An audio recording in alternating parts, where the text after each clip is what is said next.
I call the meeting to order on April 24th of the St. Joseph County Library Board. We come to quorum. Let's see everybody's here. Christine, Here, and I have my Nicole? materials. Nicole, Here. Al, Yeah, I'm here and I did receive my packet. and I'm here, She's here. and I see your packet. I'm sorry. I'm tired. Here. Terry. Yes, I'm here. Kind of. You're kind of awesome. Okay, we have a quorum. You see for you, number 3, consent agenda. We have a motion to approve the consent agenda. Move to approve. Christine, have a second? I'll second. Nicole seconds. Any questions? I don't have a question, just a comment. It seems that we have a lot of excess materials to get rid of, especially in adult juvenile fiction and magazines, thousands. So it would be nice. Magazines are one of those things that just add up really quickly. Thousands, yes. So, and And then I did want to note with gratitude, the bequest from Beverly Ruth Wills, in her last will and testament, her generous donation to the library is more than $78,000. She did not have family to thank, but we did reach out and make sure that if there was, we would give appropriate. What was her relationship with the library? Was there one or just a supporting patron? Supporting patron. And did the family designate any use for this money or it's just available? Unrestricted. Sorry, it sounds like, I don't put you on the spot, but like you knew, or could you maybe say, if you mentioned she was a teacher, but can you tell us a little more about? Yeah, thank you for that, because I think she should be here. I'd love to know. Nicole, did you know her? She was a Spanish teacher at Adams. Just delightful. My children had her for Spanish. They loved her. And then when she retired, she did a lot of work with international students at Notre Dame teaching English and was a very popular teacher there. So good person. Good sense of humor. Thank you, Ruth. Appreciate that. Thank you. Any other questions? If not, motion's on the floor. All in favor, say aye. I, Opposed? Ayes have it. Stephanie, Director's Report. Okay, so you have my, Can you speak up a little? yes, I will try to speak up a little I bit. have a fan. The fan is, yes, Yeah. being a little loud. I'm just gonna hit on a couple of key things and then Anne had asked, and I say she's not here to give an update on the legislation and what's happening across the country regarding books. So I did want to mention the RFP that the request for proposal that I just received back from Mr. Masters here last Friday afternoon. I haven't had a chance to look at it again yet, but we'll look at his edits and changes and then we'll send it out to a number of architectural firms. Part of our strategic plan was to do a facilities master plan. Since we've just completed the construction at Maine, we will not include Maine as part of that facilities master plan, but we will hit all of our nine locations. So I would expect to get a number of responses on that, and we would probably do an interview process. So later you'll see that request for a couple of board members to sit in on that interview process. So that's where we're at with that. Indiana Library Federation Regional Conference, just a phenomenal, really good event. It's been a number of years since they've had the regional conferences. So it was really nice to host that and have librarians from all across the northern part of Indiana come to the library. So we had about 200 people in the community learning center for that. So, oh, I am going to mention, I said I wasn't going to read it all, I won't, but Innovation Everywhere Initiative. This is I'm really excited about this opportunity for staff at any level in any department to make, to put forward their ideas and suggestions. We do have a committee of managers, frontline staff, who will do the initial evaluation of those ideas and determine whether they're, go forward or not. And then they'll really, sort of galvanize the troops, so to speak, in order to, figure out what it would take to make that idea a reality. And they'll get alignment and buy-in from other staff members. They'll figure out what the plan of implementation is, and then bring that to senior leadership as a proposal. So I'm really excited to see. I think great ideas can come from anywhere. And so this is an opportunity for people to really just get their ideas heard at the top level. So I'm excited about that. I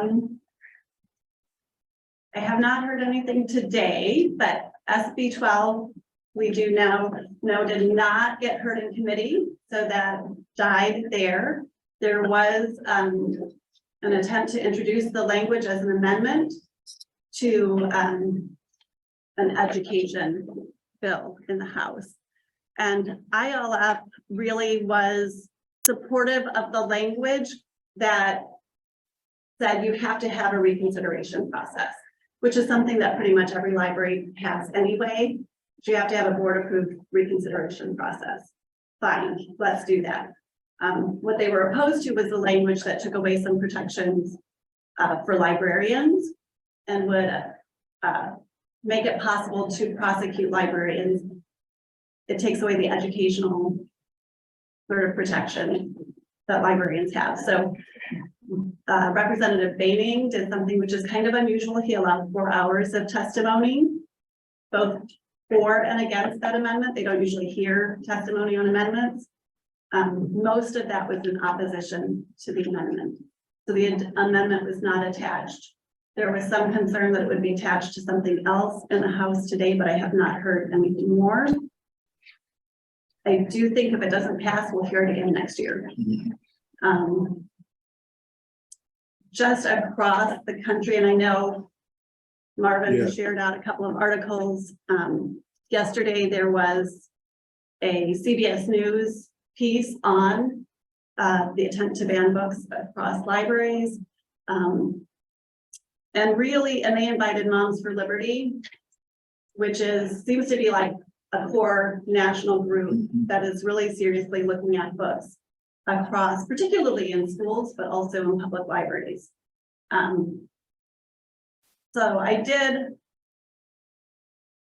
sort of a little bit of a deep dive on Moms for Liberty. They started out of the COVID mask mandates. That's really where they started talking about the parental rights. And in the news piece yesterday, and in a lot of their literature, they talk about sexual content in books. And they have a lot of, no, they have some examples. There is some sexually explicit, or some of it is content in young adult books. It's not the majority of books. Some of it's fairly graphic. But I would still say don't let your kids check it out. Some of the books, well, let me just back up a little bit. Between 2010 and 2019, the #2 banned book or challenged book in libraries was this one. Captain Underpants. So It is an adored book by 8-year-old boys. it is, yeah. Adored. So things, yes, things have changed a little bit. Captain Underpants. ALA just put out their list of challenged books, and you can look at ALA's list. I don't think they're representative because they only get what is reported to them, and only so many challenges get reported to them. We haven't reported our challenges to them. We haven't had many. Number 4 on their list was tonight's author visit, this one. And if you listen to that news article, there's a lot about sexual content. This is, I think, a really important book to have in middle schools and high schools. It's called Speak by Lori Hulse Anderson. It is about a girl that gets raped between her 8th and 9th grade year of high school. I think it's handled really masterfully. I don't think it's terribly explicit, but it encourages girls to have a voice and to speak up. And I think that's important. This particular edition has an afterwards by Jason Reynolds that talks about consent, and that speaks particularly to boys and young men. I think they really talk a lot about sexual content, but I think if you look at their list, they're also really concerned about race issues. The Hate You Give is on their list. Outstanding book.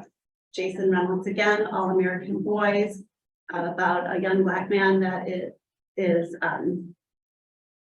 beaten by a white police officer. This is actually written by Jason Reynolds and Brendan Keeley. Jason Reynolds is a Black author.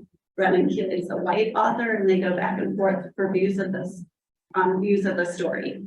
Because it's from the Black boy's point of view and his white friend's point of view, who is not related to the officer, but family friends with the officer, and sort of that context.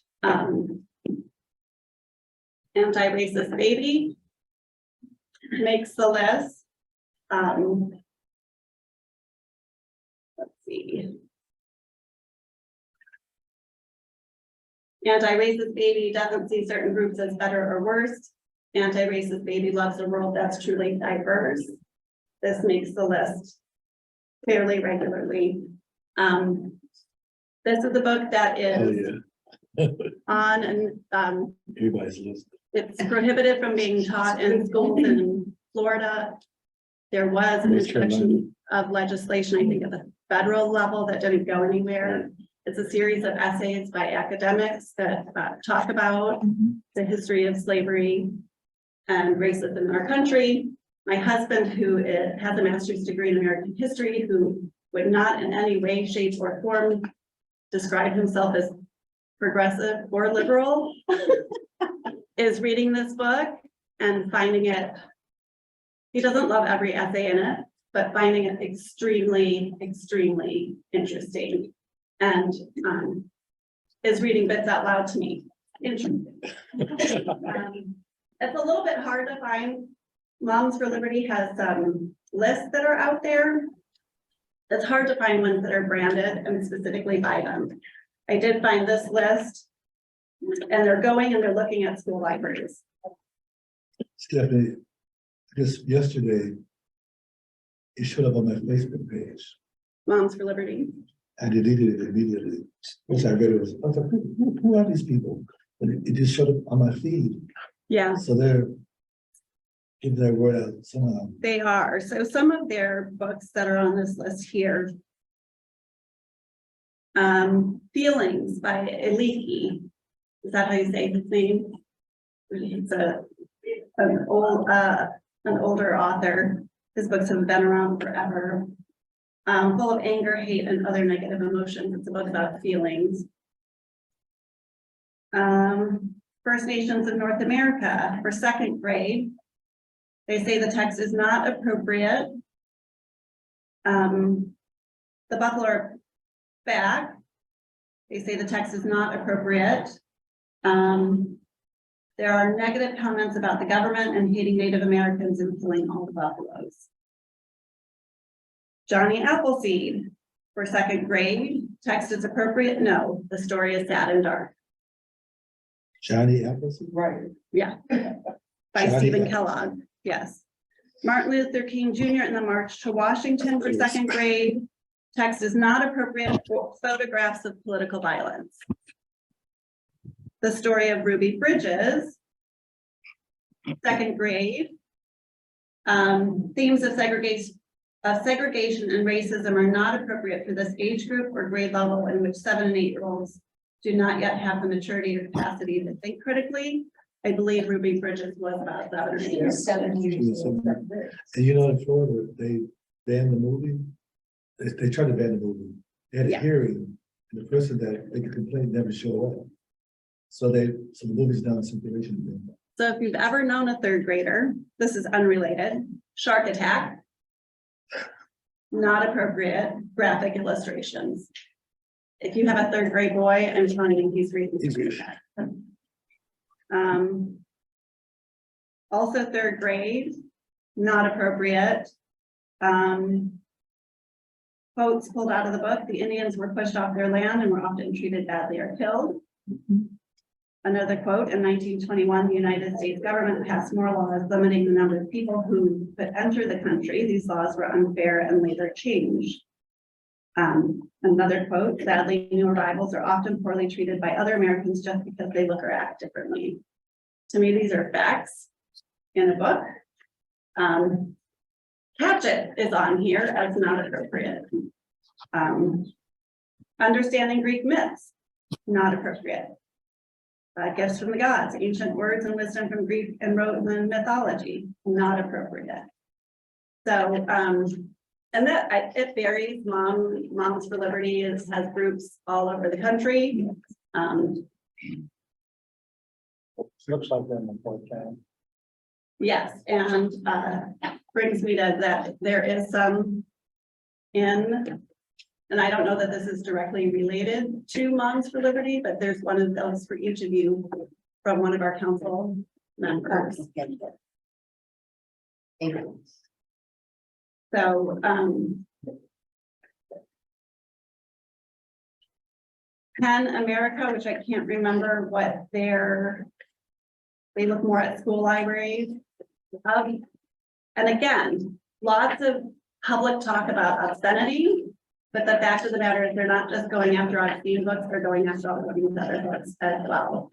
Of the almost 1,500 books banned this school year, 31% are about race, racism, or include characters of color, while 26% have LGBTQ characters or themes. So that's sort of the types of books that are under fire right now.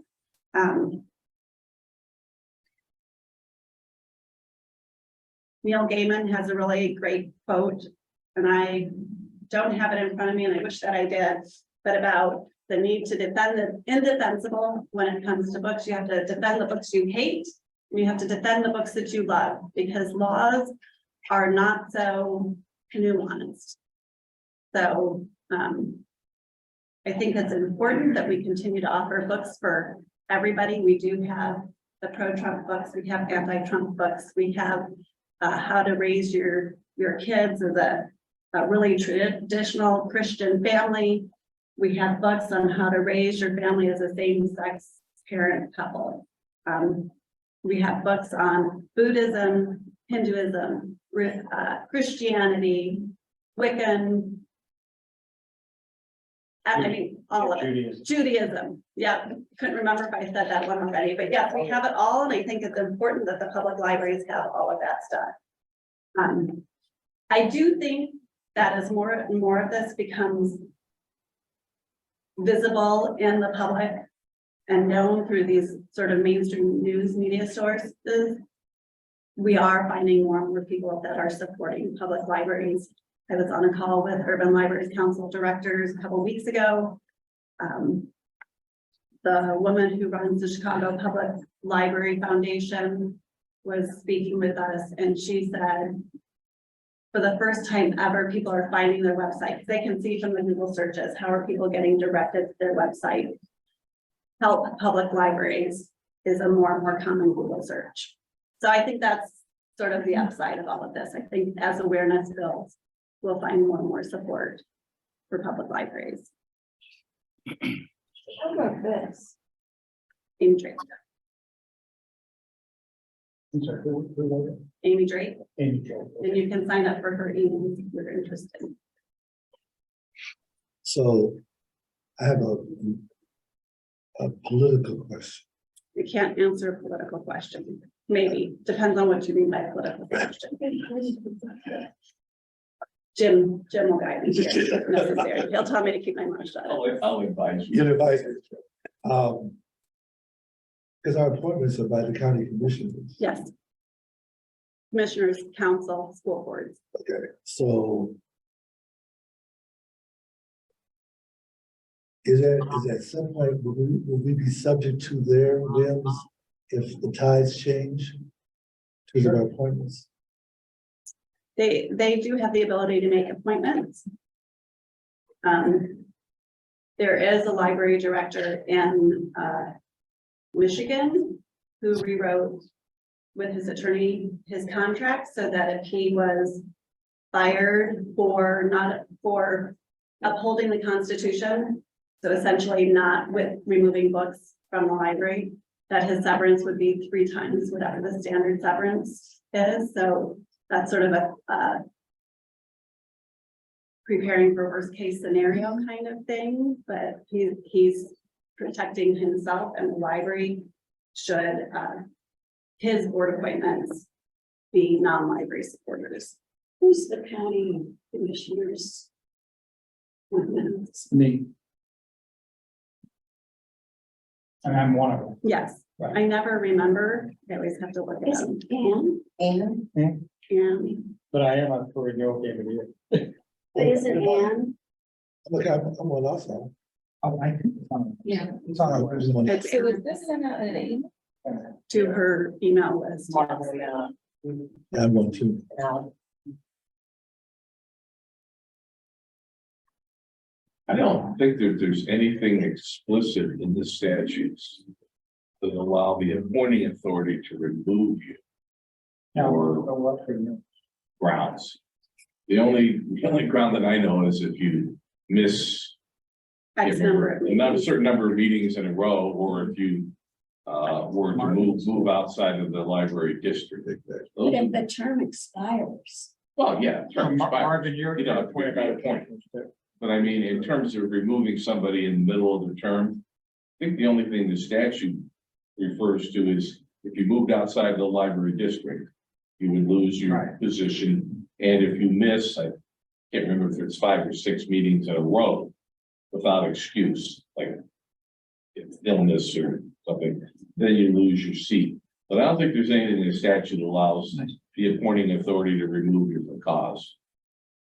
unless somebody is knocking on their door, they probably don't have people lined up, and often the library says, so-and-so is interested, will you approve that person? Yes, I yet to hear them say, oh no, we've got a better idea, so, I mean, yeah, But we it had a could new happen. county. yes, I know. I'm thinking more of election. yeah, well, I understand with when you're talking about reappointment, that's a Yeah, different that's- story. yeah. So that's Okay. my report. Of course, historically, they left the library. Right? When did you find Yeah. that? Historically. Mm, I received it So did the- through other meetings, so I don't know if that is a recent email. So I want to go back to your facilities Yes, master plan, you know, that term facilities management, then we should break out into a whole sweat. Because of, you know, like the school for great just. oh, sure, let me, So I'm just wondering, are we talking about closing libraries? we are not. Okay, We are not. We are talking about capacity. For example, if you look at Western, which is right by Navarre, is that an appropriately sized branch for that community? And is it in the right location? So if we move that out to Western and put it between Washington and Navarre and built a really cool teen space, would that make sense? When this one was built, this was a Target and this was a Kroger, and our sign is here, it's not even on the road. Can barely find it unless you know. Yes, unless you know where it is. Does this still make sense for this location? All of that will come out through this, and then it will also be planned, like you're gonna need a roof for this building in 5 years, or whatever the case may be. You can, if you look at the carpet here, and all 4 of our city branches look just the same, and the wallpaper, where do we need paint? Where do we need furniture? And does the space layout make sense for them? But no, I don't foresee that any closings would come as a result of that. The goal is to improve our buildings and do it in a financially responsible way. thank you. You're welcome. Understandable.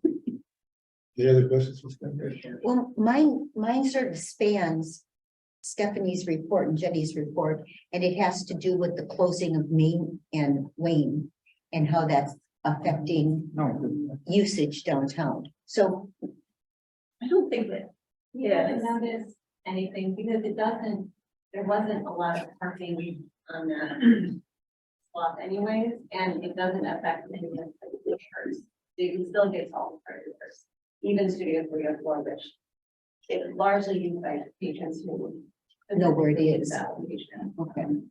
But no, we haven't noticed anything. In fact, I would say our gate count continues to increase over time. So But I was, mostly annoying and trying to navigate around the block. Like, we get a lot of people turning around on Main Street. So we get more visibility, because they're just moving through. well, I know having gone to lunch at Cambodian Thai, I noticed people were going in and doing just exactly what you said. So people are still parking on Wayne Street, but they're, But not in front of the parking garage there. right, not on that side of the street. Do we have any knowledge of when allegedly they're going to look at the situation and put up a plan for correction? We have talked with the city and they're on it. Okay, That's as much information as we have. that was my only, I have a question regarding the renovation work branches. We received this 75,000 from the gift. And now we're talking about selling that building in North Liberty. That's quite a bit of cash coming in. Is that cash usable for the renovation work? Potentially. Okay. Unrestricted gift for sure, yes. Any other questions? If not, do I have a motion to receive Stephanie's report? Moved. second, You move the second to receive Stephanie's report. All in favor? I, Any opposed? Ayes have it. Thank you, Stephanie. Very Thank you. enlightening. And reassuring. And I appreciate all of your support. Patrons. Jennifer. All right, I'm gonna keep this pretty brief. So, one thing I wanted to point out, because, you know, things continue to increase slowly but steadily. One area is our little monthly cardholder signups. And last year around this time, we were still seeing the effects of Fine Free and library reopening. So all last year was just, it was huge for our cardholder signup. I think I can't remember the exact figure, but it increased by about 200% from the previous year. So it's huge. So we did see quite a bit of a drop this year, and it's starting to climb a little bit from that. And I pointed out just because I think that's an area that we always need to be proactive about, making sure that we're, you know, and a lot of that is word of mouth. We see it happen at branches where we get a lot of our signups. So that's just something that we're going to continue to work on. But I thought, since we are at LaSalle branch, that I would focus on them just a bit. So in March, they had almost 6,000 people walk through their door. And their Wi-Fi and computer minutes especially are pretty high in relative terms. So in Wi-Fi particularly was higher this year than in any previous year. So this branch gets a lot of use, as you can see, it's pretty busy here today. So it's nice to point them out. Thank you. Questions for Jennifer? Did we get the second, is it the kindergarten, or second and third graders yet? Are they? We got that kindergartners came in February. Right. Yep, so we just, actually, Jill and I went out to Newburgh today. They were our last school that hadn't come for a visit, and they unfortunately weren't able to come out for a tour, so we went to them and dropped off their library cards and things like that. So for all, if you ever are in the basement of the main library, visit youth services, they have all of the class pictures with all of the school names hung up on the wall down there so that staff can see it, and a little morale boost to walk down there. So, but now we're getting ready for next year, kindergarten and first grade. You have our little class picture there. Yeah. Oh, you have to. Alex is the branch manager. Can we introduce him? Alex Giorgio is our branch manager. He's doing a phenomenal job up here. Welcome, Alex. welcome. Thank you. Good. Is that it? Yeah. Financial report. All right, you have the reports in there. I'm gonna give you a synopsis and some points of reference, March 2023 bank fund balance is $25,631,959.55. Our operating fund checking balance is just the operating fund, is $6,566,827. I want to make note of that because that number is probably lower than I've reported before. That's because we moved $15 million in total to Trust Indiana, and I'll give you some figures on that. Deposit for the month significant was $376,291.76. Significant deposits, $142,883. That was for our county taxes that we get monthly. We did get a deposit for Claremont College, Bendable for $75,000, and then we've already talked about the request of $78,695.30. Withdrawals in total, including our payroll withdrawals, $1,337,276.07. So Trust Indiana, which we started right after the last board meeting. Our average yield is 4.9136%. Good. Our general fund, just March 25th to March 31st, for just the general fund portion, which was $6.6 million that we put in there. The interest was $1,752.84. As of today, just for the general fund, we have earned $22,082.43. I should hire you. And then for all funds in general, because again, we moved a total of $15 million. For March, the interest in total was $4,036.41. And then as of this morning, we had $50,240.27. So Trust Indiana has definitely done as well thus far. That's more than we earned in the last 5 years with the So if we had- 0.09% we were getting. Mark. Yes. So we had the 15 million in there for a year at 4%, we would earn $600,000. Plus, yes. Plus. If the yields continue the way that we are, yes. And they reinvest those, the interest, incrementally. So we'll see how that continues to build.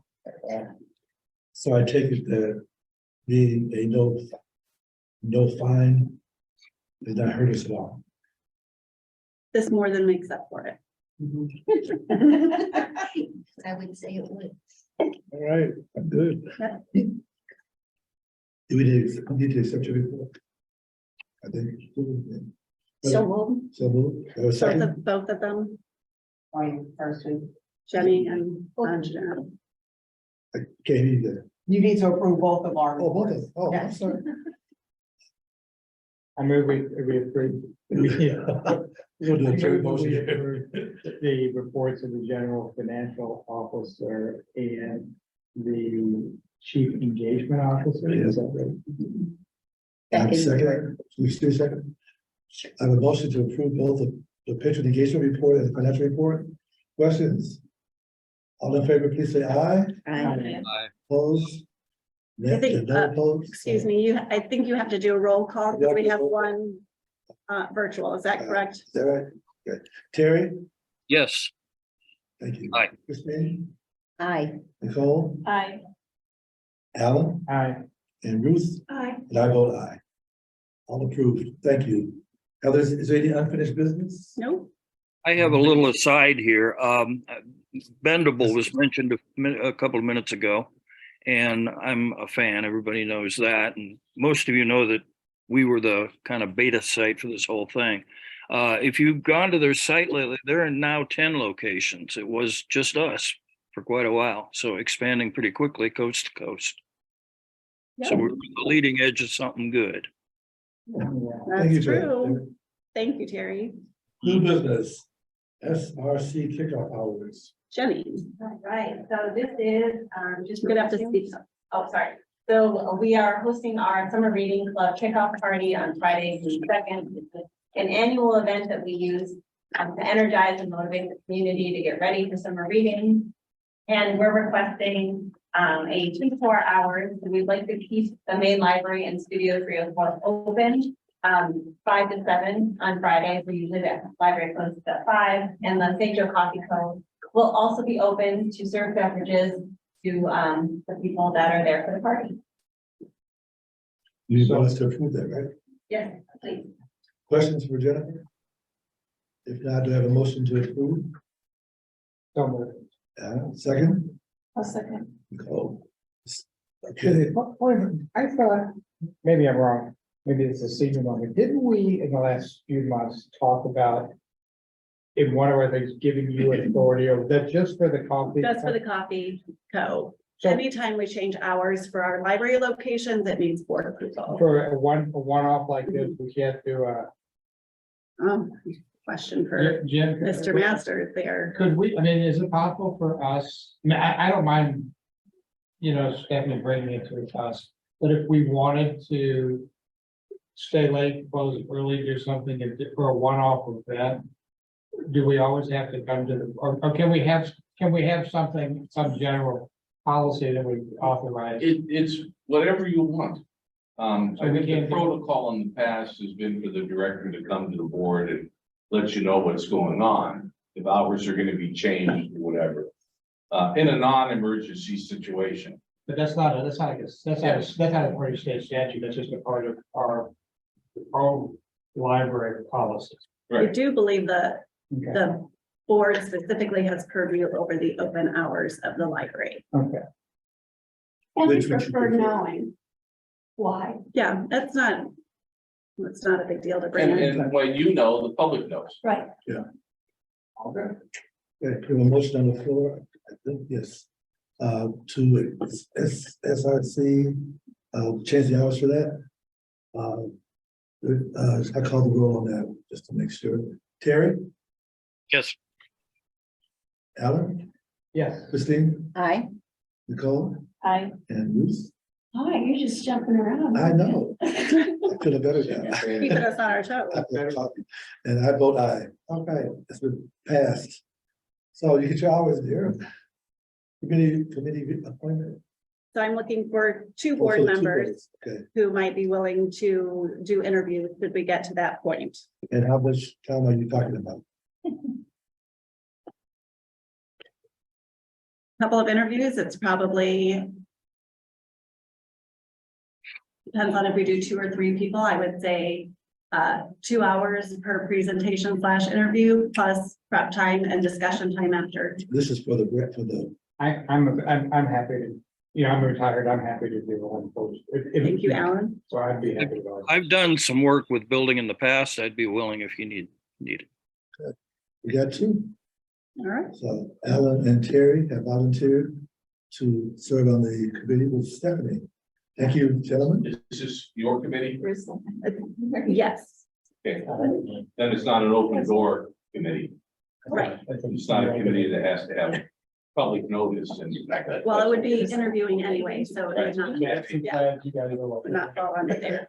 You just said it, but I don't. All right, and I don't think we need to take a action on that. That's it. No votes necessary. Okay, good. Other business? I will be back Friday for the rest of the year, so. Yay. Welcome home. Bring some real warm air I with was you. gonna say. It's 92 right now. What do you have? Not that warm. Same. It snowed yesterday, yes. Do we have any visitors? Yeah. Hearing of visitors. No, Any public comment? It's seeing none or hearing none. News education items? None? None, Mike Curato will be over at the auditorium speaking at 6 o'clock tonight. Okay. Just read the synopsis about it. I was curious after. Our next meeting will be at the main library on May 22nd at 4:15 p.m. Hearing no other business, I need a motion to adjourn. I got one. Second. The move to second that we adjourn the meeting. All in favor? They do a roll. I have, but actually, I don't know. Yes. okay. Terry, you want to adjourn? Christine? Yes, aye. Nicole? I. Terry, Alan, and Ruth. And I want to go home, so thank you. All in favor? Aye. Passed. Thank you very much. See you guys in May. Thank you. Thank you for your you help have and thank you for your library. We appreciate it.